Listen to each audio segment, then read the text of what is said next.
Assalamualaikum warahmatullahi wabarakatuh. Perkenalkan, nama saya Faiz Darwini dari Prodi Tasawuf dan Psikoterapi Fakultas Usuluddin dan Filsafat UINSA Surabaya. Di sini saya akan menjelaskan mengenai tema transformasi tradisi sufistik pesantren pada masyarakat. Guna untuk memenuhi tugas mata kuliah Tasawuf Tradisi Pesantren 2 yang ditempuh oleh Ustadz Yazid MA. Ya, langsung saja di sini saya akan menjelaskan apa itu pesantren, kemudian transformasi, dan begitu juga pengertian sufistik. Jadi pesantren adalah merupakan suatu lembaga yang memiliki kaitan yang sangat erat dengan sufisme atau tasawuf. Menurut salah satu tokoh, Syed Hussein Nasr, tarekat atau tasawuf adalah jalan spiritual yang biasanya mengajarkan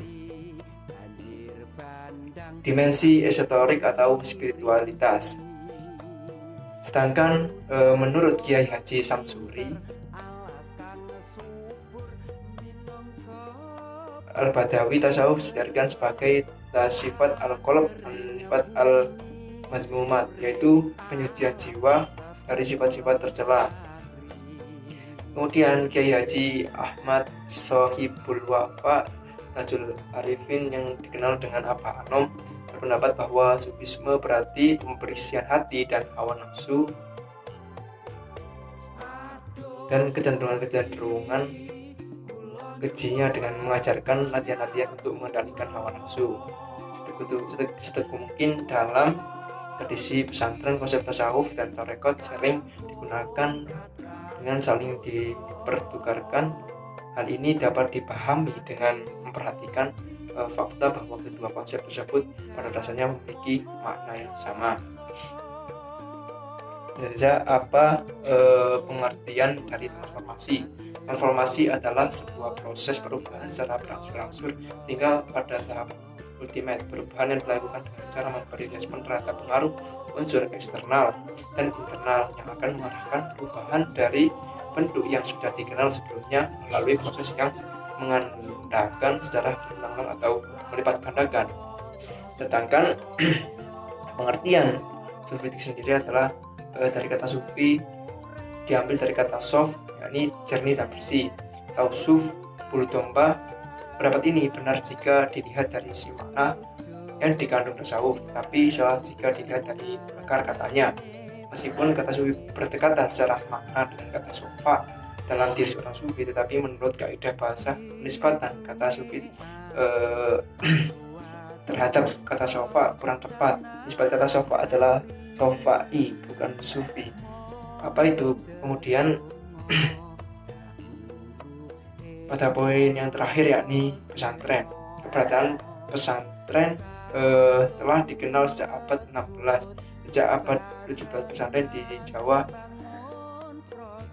menjadi pusat-pusat pengganti otoritas gaya hidup keraton. Keraton menekankan gaya hidup berdasarkan nilai-nilai Jawa kuno yang halus, sedangkan pesantren menekankan perilaku, kesolehan, dan kehidupan akhirat. Kesimpulan, sufistik berasal dari kata sufi, berarti seorang yang berbusana sederhana. Jadi ada istilah bulu domba atau wol. Kemudian kata sufi mendapat imbuhan menjadi sufistik, kata sifat yang berarti bersifat atau beraliran sufi. Secara terminologis berarti sufistik diartikan variatif oleh para ahli. Misalnya menurut Al-Husain Ibn Ali Abi Thalib berpendapat bahwa sufistik adalah akhlak yang mulia. Barang siapa yang memiliki akhlak yang baik, maka ia adalah sufistik baik. Pesantren atau pondok adalah lembaga yang bisa dikatakan merupakan wujud proses wajar perkembangan sistem pendidikan. Itu gambaran sedikit mengenai apa itu pengertian dari transformasi, kemudian apa itu pesantren. Jadi dalam tradisi sufistik dalam pesantren itu yang saya alami ketika di pondok itu banyak amalia-amalia seperti manakiban, kemudian ada juga zikir, kemudian istighosa, kemudian hibaiyah dan lain sebagainya.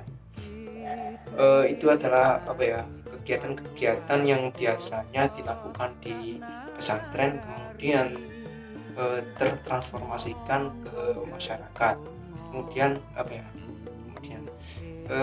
sehingga kita dan jarang sekali kita melihat di masyarakat itu sekarang banyak melakukan kegiatan-kegiatan seperti itu, seperti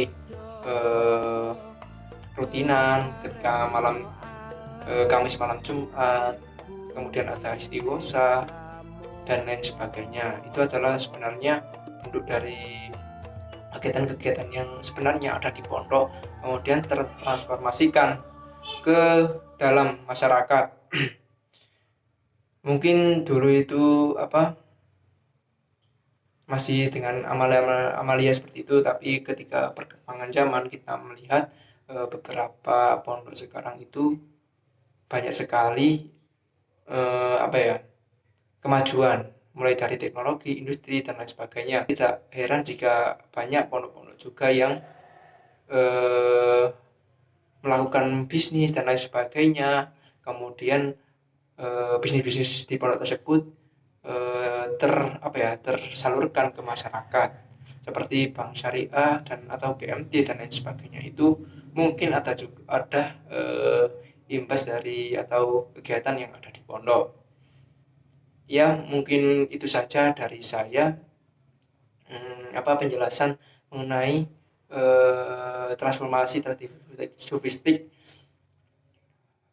pesantren dalam masyarakat. Kurang lebihnya saya mohon maaf apabila ada kata yang salah dan kurang berkenan. Saya mohon maaf sebesar-besarnya. Wallahul muwaffiq ila aqwamit thoriq. Wassalamualaikum warahmatullahi wabarakatuh.